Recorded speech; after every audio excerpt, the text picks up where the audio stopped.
हे आपले सांबर वडे तळत आहे. आता मी तुम्हाला हे की ना हातावर तळून दाखवते. म्हणजे मी नेमकं हातावरच घेते आणि हातावरच वडे असे गोल गोल थापून करून हाताने सोडते. हे बघा पीठ, हे हाताला आहे ना असं गोल करून असं छानपैकी गोल केलं ना तर हे पीठ आहे ना असं अल्लात त्याच्यात सोडलं. असे सांबर वडे तळले. मग अशी तुम्हाला त्या व्हिडिओमध्ये दाखवलं होता असे करून पीठ आणलेलं.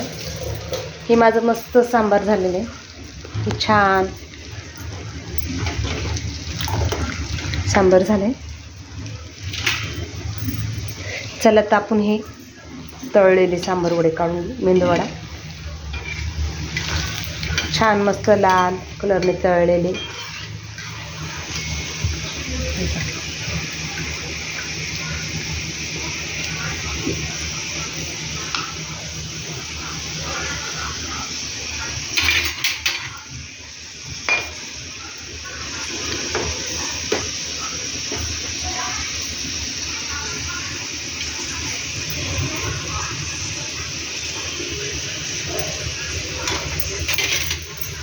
चला तर मैत्रिणींनी या सांबार वडे खायला.